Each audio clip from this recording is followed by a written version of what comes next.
हिसाब से रहे। हाँ हाँ, आप सही समझे।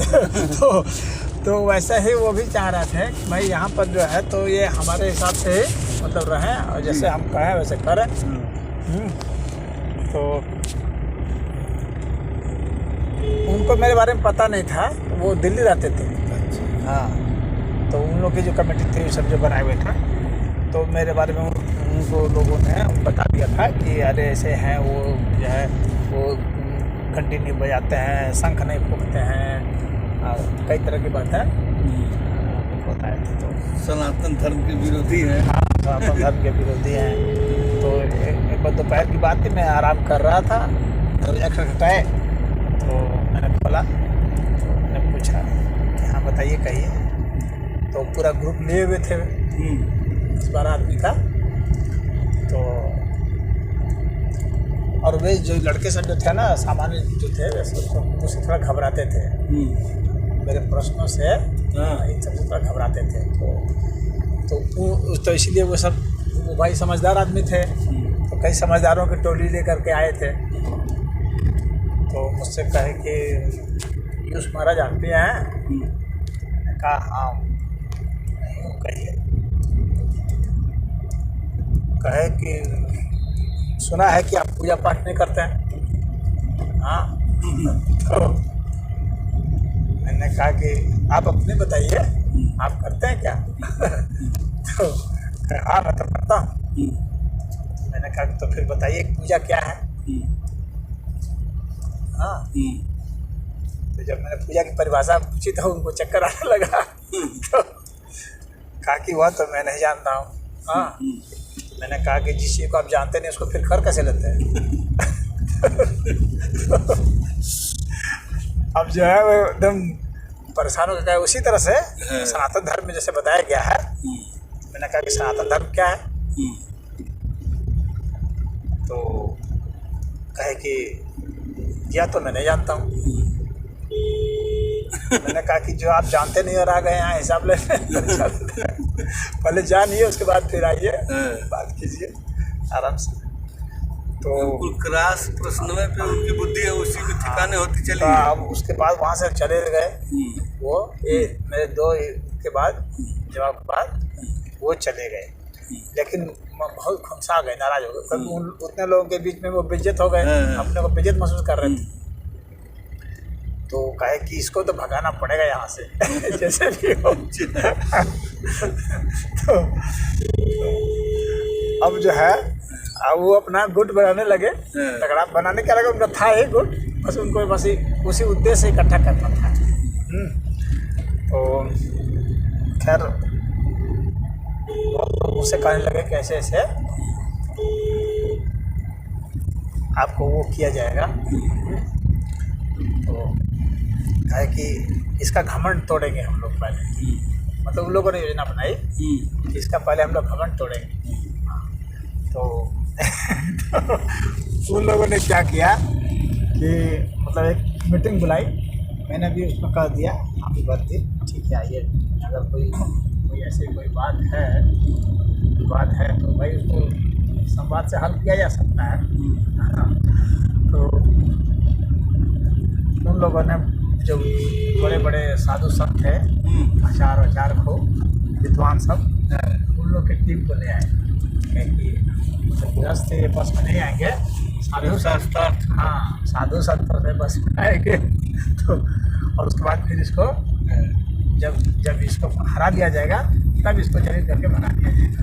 हाँ, ये उन लोग की योजना थी। तो हमारे यहाँ के कुछ लोग थे जानने वाले भक्त लोग, तो वो कहे कि ऐसी ऐसी योजना बनी है, तो आप बताइए आप क्या चाहते हैं? हाँ योजना का फायदा उठाएंगे हम भी क्या चाहते। तो मैंने कहा कि ऐसा है कि इस योजना के 2 पहलू हैं। एक तो यह है कि पहले शास्त्रार्थ करेंगे। मैंने कहा कि शास्त्रार्थ तो वैसे हजारों साधु को भी ले आएंगे ना, तो मैं अकेला काफी हूँ, इसलिए उसकी फिक्र तुम लोग छोड़ दो। हाँ, जो दूसरी बात है कि उसके बाद फिर जब जो है वो बदमाशी पर जब उतरेंगे तो उसका इंतजाम हम लोग कर रहा है। तो उसका इंतजाम कैसे होगा? तो मैंने कहा कि देखो पहले ये करो कि यह पता लगाओ कि उसमें से लीडर टाइप के कौन है और उद्दंड कौन है। हाँ, ये 2 ग्रुप का पता लगाओ। तो और उसकी लिस्ट पूरी चाहिए। तो पूरी लिस्ट आ गई।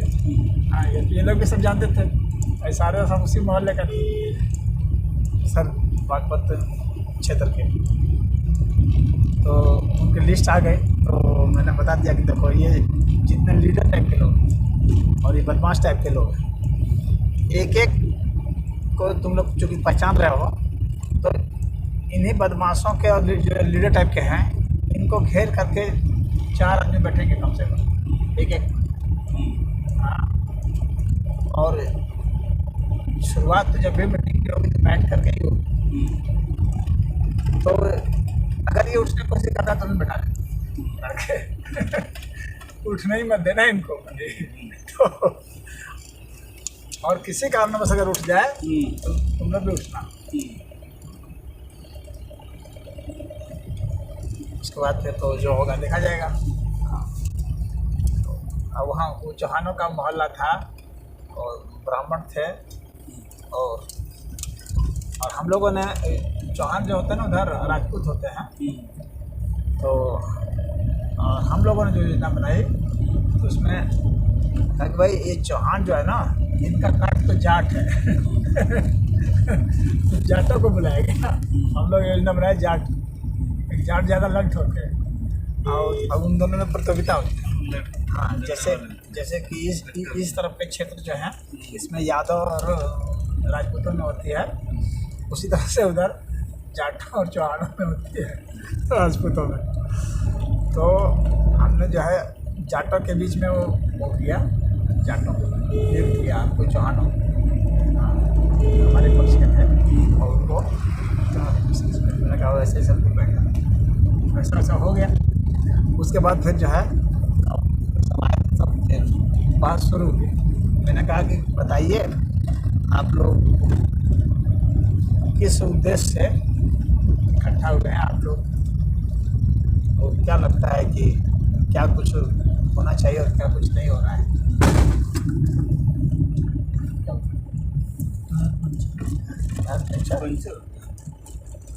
किल था क्या?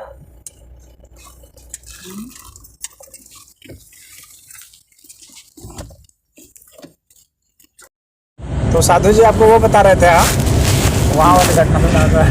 हाँ। तो पूरी मीटिंग बैठी। तो सबसे पहले साधु लोग जो है हमारे से शुरू किया। मैंने ये पूछा, तो बताइए कि आप लोग जो है आने का आपका उद्देश्य क्या है। हाँ, और क्या आप लोगों को समस्या क्या है। तो वे कहे कि आप जो है घंटा नहीं बजाते हैं। सबसे पहले एक है। हाँ, तो मैंने कहा घंटा किस लिए बजाते हैं। कह रहे भगवान को जगाने के लिए बजाते हैं। मैंने कहा कि भगवान इसका मतलब जागे हुए नहीं हैं, आपको जगाने से ही वो जागेंगे। हाँ, और भगवान है भी या नहीं है इसका क्या प्रमाण है।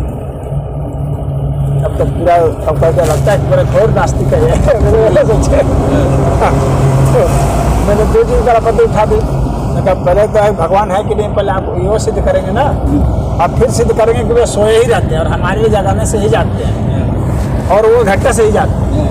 हाँ, और चीज़ से नहीं जागते। तो क्या आप भगवान मानते हैं कि नहीं मानते हैं। मैंने कहा कि मेरी बात छोड़ दीजिए, आप लोग मानते हैं ना, तो सिद्ध आपको करना है ना। सिद्ध मुझे थोड़ी करना है, मुझे तो खंडन करना है। मानते आप है, आपको सिद्ध करना है। आप भगवान मानते हैं, आप भगवान सिद्ध कीजिए। आप ये मानते हैं कि वो सोए हुए हैं, आप सिद्ध कीजिए। आप मानते हैं कि घंटा से जगाएंगे तो आप सिद्ध कीजिए, नहीं तो सिद्ध करने जाओ। मैं तो खंडन करूँगा। तो आप लोगों को टेंशन हो गया। तो कहा कि वो सिद्ध नहीं हो सकता। मैंने कहा जो सिद्ध नहीं हो सकता बिना सिद्ध हुए वाली चीज़ को क्यों करते हैं।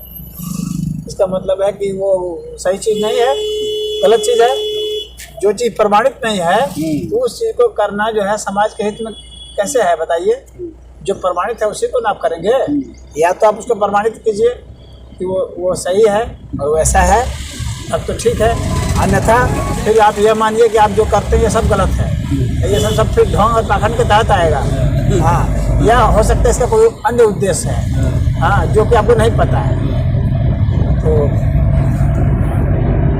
कहे कि तो अन्य उद्देश्य है तो आप बताइए। मैंने कहा कि मेरे बताने के लिए पहले आपको मेरा शिष्य बनना पड़ेगा, फिर मैं ज्ञान क्यों दूंगा तुमको। अब तो टेंशन में आ गया। तो कहा कि मैं फ्री में क्यों ज्ञान दूँ। हाँ, मैं यहाँ ज्ञान देने के लिए थोड़ी बैठा हूँ तुम लोग के सामने, यहाँ तो वाद विवाद के लिए बैठा हूँ ना, तो उसी के लिए ना आए हो। हाँ, मैं कहा मैं यहाँ ज्ञान नहीं दूंगा, ज्ञान की कीमत ली जाएगी, कीमत अदा करो और फिर मैं ज्ञान दे दूंगा।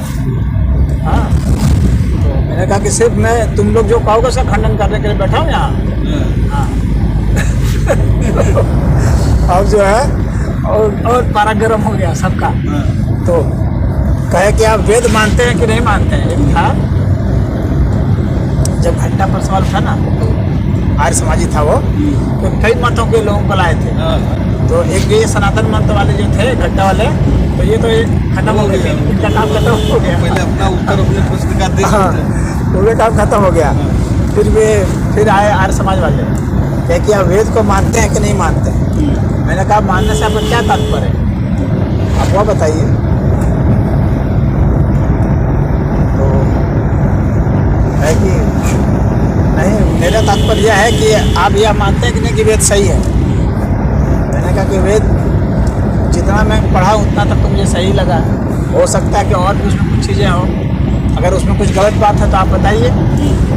हाँ, गलत बात बताइए, जितना पढ़ा हो सही है। मुझे जितना मैंने जाना है उतना तो सही लगा, अगर हो सकता है उसमें कुछ गलत बात है और आप ज़्यादा पढ़े हैं तो आप बता दीजिए मुझे। हाँ, तो कहा कि नहीं उसमें कोई बात गलत नहीं है। तो मैंने कहा कि क्या आप दावा कर सकते हैं, मैं दावा नहीं कर सकता, क्योंकि मैंने पूरा उस पर शोध नहीं किया है कि मैं कह दूँ कि नहीं ये सारी बात सही है। हाँ, और वैज्ञानिकों ने भी आज तक यह नहीं कहा कि वेद में सारी बातें सही है। तो क्या सिर्फ जो है मानने वाले कह रहे हैं ना उसको, लेकिन मानना और सही होने में अंतर न है। तो मैंने कहा कि मैं यह नहीं कह रहा हूँ कि वह गलत है, लेकिन मैंने जितना पढ़ा है वो ठीक है। हाँ, परंतु आप कहते हैं कि उसमें कुछ गलत नहीं है, यह मैं नहीं कह सकता, ये आप कह सकते हैं। तो इसका मतलब आप वेद का पूरा अध्ययन नहीं किए हैं, सांगो पांग अध्ययन नहीं किया। मैंने कहा मैंने पूरा अध्ययन नहीं किया है, मैंने सारे मंत्रों को नहीं पढ़ा है। मुझे 20,000 से ज़्यादा मंत्र हैं, मैंने सारे मंत्रों को नहीं पढ़ा है, लेकिन जितना पढ़ा है उतना मुझे लगता है कि सही है। तो कहा कि आपका ज्ञान अधूरा है जब आपने वेद पूरा पढ़ा नहीं ढंग से। तो मैंने कहा कि वेद जो है वह ऐसा दावा नहीं कर सकता है कि जो इसको नहीं पढ़ेगा वो उसको ज्ञान नहीं है। वेद को मैं अपने ज्ञान से परखूंगा, ना कि वेद से मैं ज्ञान लूँगा। पहली बात आप यह जान लीजिए। हाँ, तो क्या आप अपने ज्ञान से वेद को चुनौती देते हैं? क्या मैं चुनौती देता हूँ तभी मैं कह रहा हूँ कि ये सही है। जहाँ तक मैंने पढ़ा इसका मतलब मैंने अपने ज्ञान से जांचा कि ये सही है, इसलिए मैंने कहा कि ये इतना सही है। ऐसा इसलिए नहीं है कि वेद से मैंने सीखा, वेद से मैंने कुछ नहीं सीखा है, वेद को मैंने सिर्फ अपने ज्ञान से जांचा है। तो जांचना और सीखने का आ रहा है कि नहीं। तो कह के अच्छा, तो आप से दयानंद ऋषि से और इन सबसे और बड़े बड़े पुराने ऋषि उन सबसे आप महान हैं।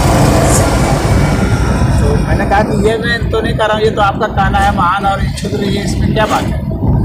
मैं तो सिर्फ इतना कह रहा हूँ कि मैंने अपने ज्ञान से उसको जांचा है। और ये तो अहंकार का विषय है, महान बनना क्षुद्र बनना ये सब। तो कहे कि तो आप कौन सी साधना करते हैं?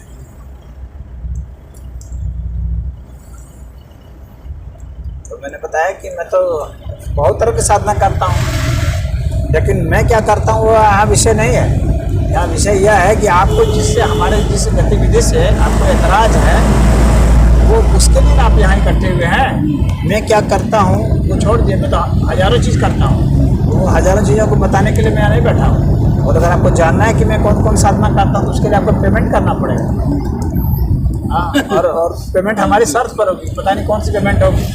हो सकता है कि मैं आपको यह कह दूँ आपको नंगा खड़ा होना पड़ेगा, आपको कपड़ा उतारना पड़ सकता है। तो बहुत फिर मिला गया। मैंने कहा बहुत सारी साधना ऐसी होती हैं जो नंगे की जाती हैं, तो आप करेंगे? तो चुप हो गया। तो कहा फिर एक ने कहा कि आप गीता को ये करते हैं कि नहीं? दूसरे थे एक गीता को मानते हैं कि नहीं? हाँ। तो मैंने कहा कि हाँ भाई गीता तो ठीक है, मैंने गीता पूरी पढ़ी है, गीता में बाँचता भी हूँ, कहता भी बताता भी हूँ। तो कहा ठीक है, तो गीता आप मानते हैं तो हमको कोई एतराज़ नहीं है। फिर एक और था, उसने कहा कि अरे आप जो है जूता चप्पल जो है आप उधर पान करके उसको घुस जाते हैं। कमरा था। तो मैंने कहा कि जूता चप्पल पहन के घुसूंगा नहीं और चोरी करके ले जाएंगे तो आप देंगे?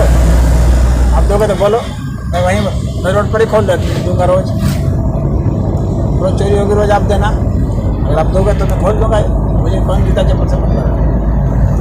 तो कहा कि ये तो कोई बात नहीं है। मैं क्यों नहीं बात है, उसकी गारंटी कौन लेगा?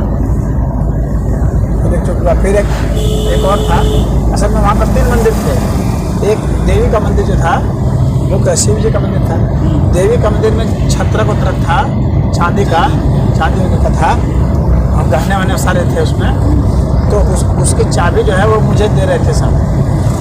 वहाँ मंदिर करता था ना, उसकी चाबी मुझे देते कि आप चाबी रखिए। मैंने कहा मैं चाबी ले लूँ कैसे? तो उसी पर एतराज़ था उन लोगों को कि आप क्यों नहीं चाबी लेंगे? मैंने कहा मैं चाबी कैसे ले सकता हूँ इसकी? अगर मैं चाबी लूँगा इसका मतलब हो गया कि इसमें अगर कोई चीज़ चोरी हो गई, 6 बार मैं हो गया। और यहाँ पर जितने पुजारी आते हैं पता नहीं कौन चोरी कर ले, कौन औरत उसमें से कुछ उठा करके अपने ले चले जाए, मैं कैसे चेक करूँगा? और मेरे पास और भी काम है, यही काम थोड़ी पहरेदारी करना वहाँ। फिर पुलिस में आप रिपोर्ट मेरे खिलाफ लिखवाओगे कि इन्होंने चोरी करके बेच दिया, तब इसीलिए मैं उसकी चाबी नहीं ले सकता। तो फिर कहा कि हम लोग ये देखे हैं कि आप जो है प्रसाद सबको नहीं देते हैं, कुछ को देते हैं, बाकी सब वहीं पर दम पड़ा रहता है। तो मैंने कहा कि ये तो झूठा आरोप है, जो भी आता है और तो मैं प्रसाद देता हूँ, ये सरासर झूठा आरोप है, गलत है। तो एक ने कहा कि अच्छा आप बताइए कि आप भगवान मानते हैं? मैंने कहा कि मैं भगवान मानता हूँ या नहीं मानता हूँ ये मैं तुमको क्यों बताऊँ, तुम ये बताओ। तो कहा कि ये तो आपको बताना पड़ेगा। मैंने कहा क्यों बताना पड़ेगा? तुम मेरे बॉस हो तो क्या हो मेरे, क्यों बताऊँ? तुम कौन हो ये बताओ, मैं क्यों बताऊँ? मैं सिर्फ उन्हीं चीज़ों को बताऊंगा जिसके कारण तुम लोग का विवाद है। और अगर दार्शनिक प्रश्न कुछ पूछना है तो उसके लिए तुमको मेरा शिष्य बनना पड़ेगा, तब बताऊंगा, ऐसे नहीं बताऊंगा। तो कहा कि अच्छा ये बताइए कि आप जो है रात को यहाँ 9 बजे क्यों जो है बंद कर देते हैं? तो मैंने कहा कि मैं नहीं बंद करता हूँ, ये लोग जो पहले मुझे यहाँ रखे थे उन्होंने खुद कहा था कि इसको बंद कर दीजिएगा। ये लोग कहें रात में खुला रहे तो रात में खुला रहे, मेरी तरफ से मुझे क्या मतलब है? रात भर भी खुला रहेगा तो रात भर भी खुला रहेगा। तो फिर उसके बाद एक था, उसने कहा कि चलिए मैं आपका शिष्य बन जाऊंगा, आप पहले मुझे संतुष्ट कीजिए, संतुष्ट करेंगे तभी ना शिष्य बनूंगा। मैंने कहा हाँ ठीक है, संतुष्ट करूँगा तभी शीश बनना। मैं कहाँ कह रहा हूँ तुम ऐसे बन जाओ। कहा ठीक है मुझे पूछता हूँ बताइए। मैंने कहा फिर ये पूछता हूँ तुम कौन होते हो? मैं जब बताऊँगा उसको तुमको सुनना है, और कब बताऊँगा ये मेरी प्राथमिकता है, तुम्हारी नहीं। तुम्हारे गुलाम थोड़ी ना हो। हाँ तुमको शीश बनाना मेरी कोई गरज नहीं है।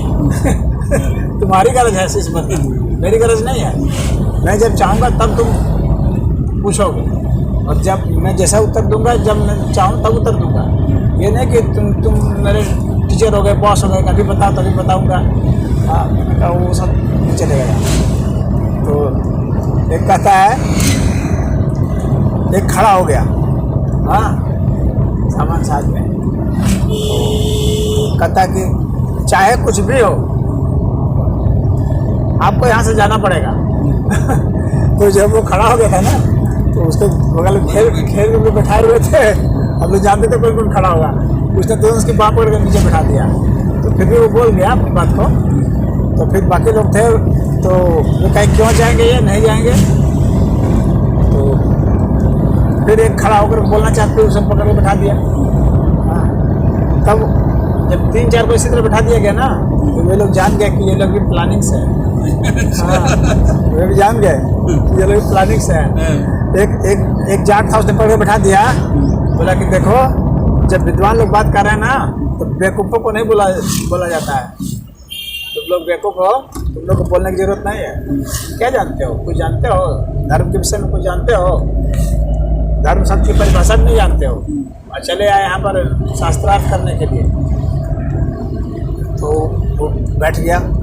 फिर एक और लड़का था, वो खड़ा हो गया, कहा कि आप क्या लड़ाई कराना चाहते हैं?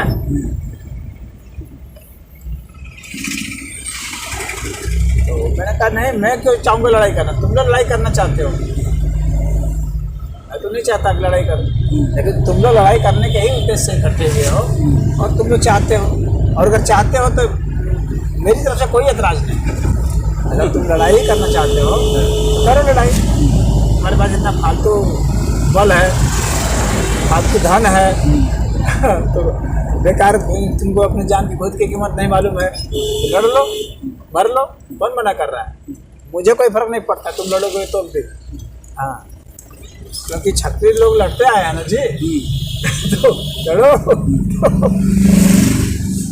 कहा अच्छा देखे, इसका मतलब है कि ये लड़ना चाहते हैं। तो फिर वहाँ पर गए, महफिल उखड़नी शुरू हो गई। अरे चलो चलो हम लोग को क्या लेना देना है, ये वो कई लोग कहने लगे। धीरे धीरे खिसक गए,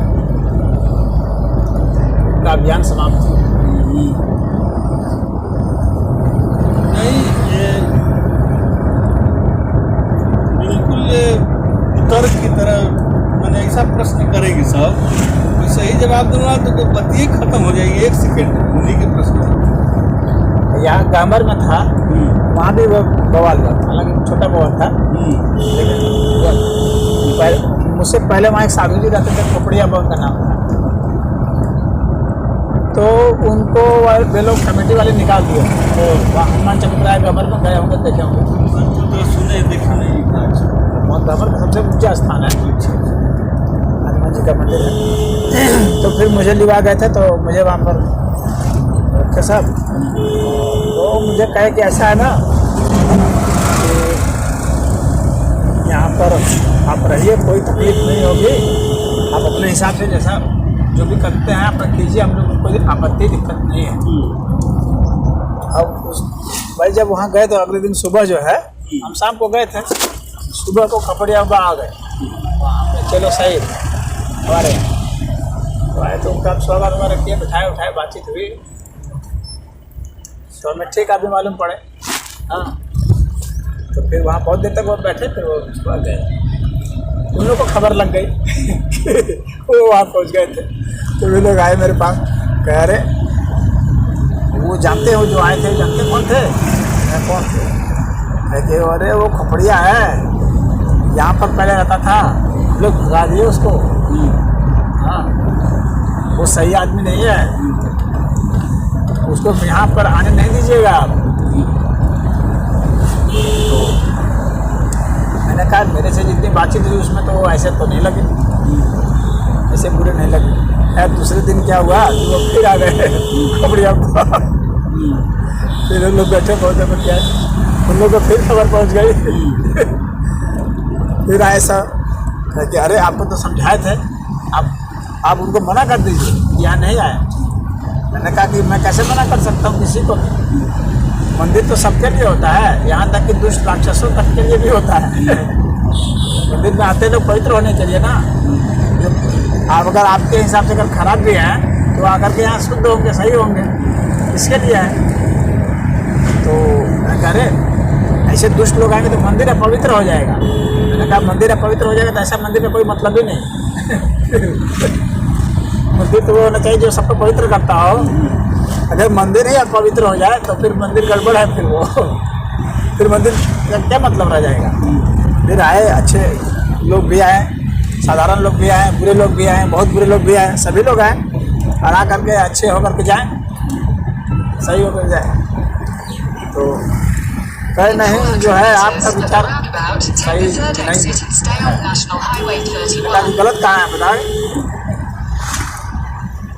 अरे कोई आकर के यहाँ बताइए, कोई मांस चढ़ा देगा, कोई राक्षस आके देवी देवता पर मांस चढ़ा देगा तो सही होगा, कोई दारू चढ़ा देगा सही होगा। मैंने कहा भैरवनाथ कभी गए हो, वहाँ उज्जैन में गए हो, वहाँ पर शराब चढ़ता है पता है। और ऐसे बहुत सारे भक्त हुए हैं जिन्होंने मांस भी चढ़ाया भगवान के ऊपर, यहाँ तक कि अपनी आंखें निकाल के चढ़ा दी है। रावण ने अपना सर काट काट के चढ़ा दिया था, सुने हो कि नहीं कथा। शिव जी कैसे प्रसन्न हो गए। तब तो शिव जी को प्रसन्न नहीं होना चाहिए था, तब तो शिव जी ही गड़बड़ थे। कहे नहीं आप बहुत बेटों की बात कर रहे हैं, कहाँ की बात कहाँ ले आ रहे हैं। मैंने कहा भाई आप के शास्त्र का प्रमाण दे रहा हूँ, कहीं बाहर से कुछ नहीं ला रहा हूँ, ये बात सही है कि नहीं बताइए। तो कहे तो इसका मतलब कि आप यहाँ सबको दारू चढ़ाने देंगे, मांस चढ़ाने देंगे। मैंने कहा कि मैं कौन होता हूँ रोकने वाला, ये बताओ ये क्या चढ़ाएंगे क्या नहीं। कोई फूल चढ़ा रहा है, कोई बेलपत्र चढ़ा रहा है, कोई पानी चढ़ा रहा है, हाँ, कोई लड्डू चढ़ा रहा है, कोई पेड़ा चढ़ा रहा है, कोई बर्फी चढ़ा रहा है। तो सब लोग कुछ ना कुछ चढ़ा रहे हैं अपनी श्रद्धा से। श्रद्धा महत्वपूर्ण है ना माँ, क्या चढ़ाएंगे क्या नहीं क्या महत्वपूर्ण है, चीजें उतनी महत्वपूर्ण थोड़ी ना होती है। तो आप भी लगता कपड़िया बस से मिल गए। आप भी मिल गए कपड़िया बस से, आपका रहना यहाँ मुश्किल हो जाएगा। मैंने कहा रहा हम लोग का रहना क्या, रहना नहीं रहना बात बराबर है, यहाँ नहीं कहीं और रह लेंगे। कुछ दिन तक मैं रहा वहाँ करीब 2.5 महीना के आसपास। फिर उसके बाद सब लोग कहने लगे अरे जो है ऐसी ऐसी बात। हालांकि मेरे ये नहीं कहे कि आप चले जाइए, हाँ, लेकिन एक होता है ना, वो है ना बिना उत्साह के मिलना जुलना, और भोजन पानी वही लोग लाते थे। तो फिर मैं वहाँ से चला गया, फिर महाराष्ट्र चला गया, ग्रामर से सीधा।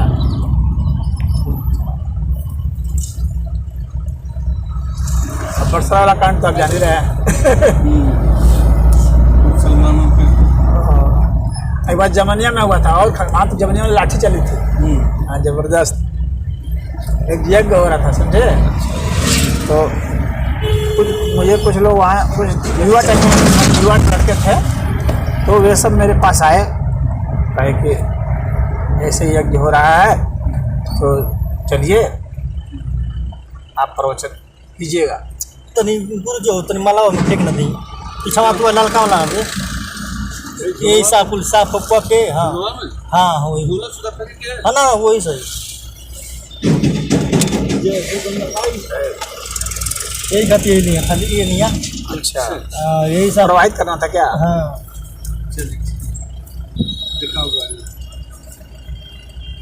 हम कहिए भाई हम बक्सर ना ही तो यही सब रहती है। मंदिर घूमते 1 घंटा होके साफ सफाई कुल को धो के कुल विधवा एकदम दोनों के ले जाकर ख्याल से फेंक दिया कहीं से।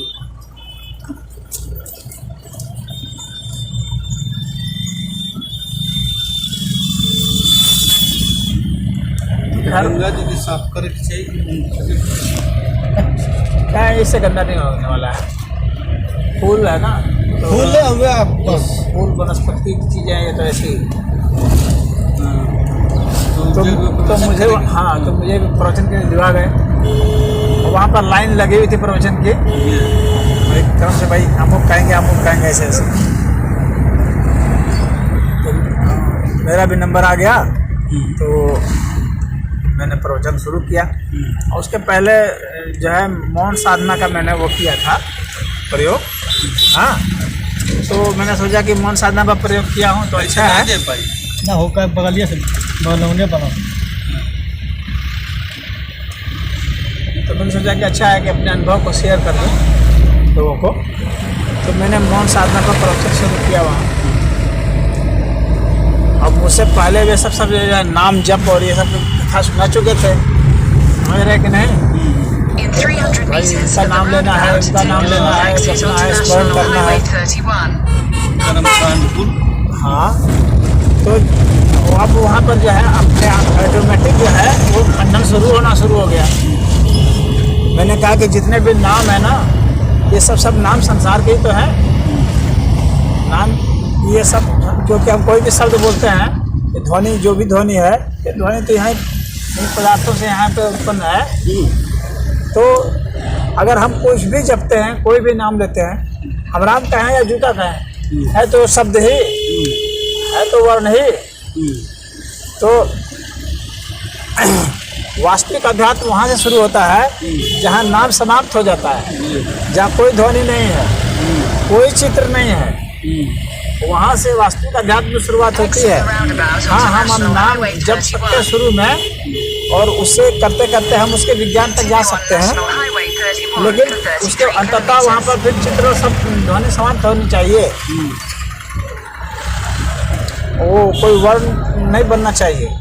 तो इस तरह की बातें जब मैंने शुरू की, अब वहाँ पर जो है वो विरोध शुरू होना हो गया, समझे कि नहीं? तो अब विरोध इस तरह से शुरू हुआ कि मेरे पास एक वो आ गया पर्चा लिख करके, संचालक से जो थे ना वहाँ लिख करके मेरे पास पर्चा भिजवा दिए। तो वे सोचे कि पर्चा मैं पढ़ करके मैं उतर जाऊंगा। पर्चा में लिखा हुआ था कि महात्मा जी आपके प्रवचन से जनता बहुत असंतुष्ट है, कृपया मंच से उतर जाएं जल्दी से। ठीक है। तो वे सोचे कि हम प्रवचन वो जो है बंद कर देंगे, उसका पढ़ कर उतर जाएंगे, लेकिन इतना आसानी से हम उतरने वाले थे नहीं। जब एक बार चढ़ गए तो मंच पर तो मैंने उसी पर्चा को पढ़ दिया वहाँ। मैंने कहा देखिए मेरे पास एक पर्चा आया संचालक की तरफ से, और इसमें लिखा हुआ है कि जनता यहाँ असंतुष्ट है, अब कृपया अपना प्रवचन बंद कर दें और मंच से उतर जाएं। मैंने कहा कि पहली बात ये बताइए कि यहाँ पर सर्वे किसने किया, और क्या 10 मिनट के अंदर में इतने लोगों के बीच में सर्वे संभव है? क्या एक एक से पूछा गया कि आप संतुष्ट हैं कि असंतुष्ट हैं? असंतुष्ट तो यहाँ पे ये जो बैठे हुए थे ना तथाकथित जो यही लोग, हाँ ये लोग थे जो कि अब यहाँ से भाग चुके हैं, थे नहीं वहाँ पर। मैंने कहा अब यहाँ से खिसक चुके हैं, ये लोग असंतुष्ट थे, और अपनी असंतुष्टि को जनता की असंतुष्टि इन्होंने बता दिया। मैंने कहा अगर जनता संतुष्ट होती तो यहाँ क्यों बैठती? क्यों आप लोग सुन रहे थे? आप लोग नहीं चिल्लाना शुरू कर देते, आप लोग खिलाफ में नहीं बोलने लगते, गाली नहीं देने लगते। लेकिन कोई गाली तो नहीं दे रहा है, कोई ऐसा खिलाफ में नहीं हुआ। इसका मतलब है कि सर्वे इनका हुआ नहीं है, ये आपस में अपने जो बैठे थे इनका आपसी सर्वे है। तो मैंने कहा वो एक बात का सर्वे है। अच्छा, दूसरी बात यह है कि यह जो मंच है, यह मंच सिर्फ एक तरह के विचार को प्रसारित करने के लिए नहीं बना है। यदि ऐसा बड़ा है तो पहले लिख देना चाहिए था, पहले बता देना चाहिए था कि यहाँ पर सिर्फ इसी विचार को वो कहा जाएगा, अन्य विचार को नहीं कहा जाएगा। नाम रूप हाँ जो भी, तो वैसा भी नहीं कहा गया है। अच्छा, अब तीसरी बात रह गई कि यदि मैंने कुछ गलत कहा है तो मेरे बाद भी तो नंबर है, तो है ना कि मैं अंतिम वक्ता हूँ, मेरे बाद जो नंबर है उसमें फिर भी आए और हमारी बातों का खंडन करें। जनता को सद्बुद्धि हो, क्या पता हमारी बात में भी कुछ गलती हो सकती है, जो गलती होगी तो उसको सही लोग बताएंगे, सही सिद्ध करेंगे। हाँ, तो ये क्रम चलता रहना चाहिए, तभी तो समाज में सही बात हो पाएगी। सत्य क्या है, निर्णय कैसे होगा? सत्य असत्य का निर्णय तो इसी तरह से ना होगा। वे अपना प्रमाण देंगे, मैं अपना प्रमाण दूंगा, मेरे बाद वे बोलेंगे, उसके बाद पुनः मैं आकर बोलूंगा, क्योंकि हो सकता है कि उन्होंने जो है खंडन नहीं किया, लेकिन चिल्ला सकते हैं, खंडन हो गया, और अनाप शनाप बात भी बोल सकते हैं, तो पुनः फिर मुझे मौका दिया जाए, और फिर उसके बाद फिर पुनः उनको मौका मिले। इस तरह से ये क्रम चलता रहे जब तक कि यह निर्णय नहीं हो जाए कि वास्तव में कौन सही था। तो मैंने कहा कि तो यह जो बीच में रोकने की कोशिश है, ये तो विचारों को दबाने की कोशिश है, जबरदस्ती। आपके पास यदि हमारे तर्कों के जवाब है तो आप उत्तर दें, और अगर नहीं है तो आप चुप रहें, सुने। हाँ, दो विभाग हो। तो मैंने कहा कि मैंने इसमें कौन सी बात गलत कही है, यहाँ पर जितने लोग हैं वो अभी बता सकते हैं। मैं यहाँ मंच पर आसीन हूँ, मैं बोलूँगा, उत्तर दूंगा। अब रही बात यहाँ से उतरने की, तो ये कहा गया है कि तुरंत उतर जाए, तो मैं तुरंत क्यों उतर जाऊं? क्या ये मंच इन्होंने खरीद लिया है? ये मंच चंदा से बना है, ये चंदा पूरे सभी लोगों का है। हाँ, इनका नहीं है, ये इनका व्यक्तिगत मंच नहीं है, ये सार्वजनिक मंच है, और सार्वजनिक मंच जो है सार्वजनिक चंदे से बनती है, और सार्वजनिक चंदे जब लिए गए हैं तो इसी सार्वजनिक चंदे का हिस्सा मैं भी हूँ।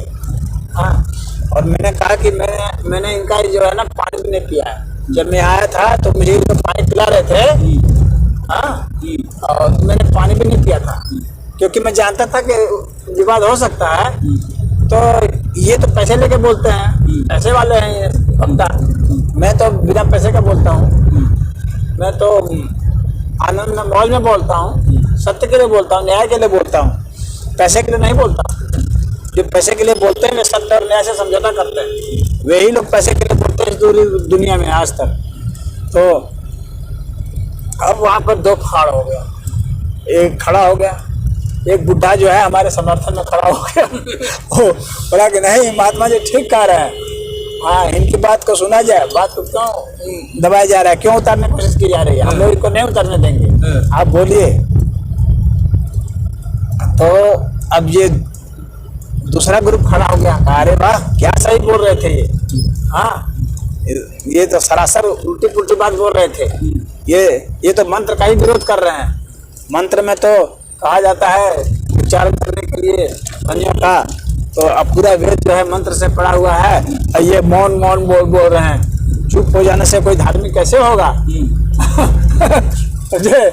वो इस बात को बोले, तो फिर मैंने उत्तर दिया उसको। मैंने कहा देखिए, वेद में जो मंत्र बताया गया है वो मंत्र उस मौन से ही प्रकट होता है। वो ध्वनि प्रकट होती है मौन से ही, जान लीजिए, दो चीजों के टकराने से प्रकट होती है।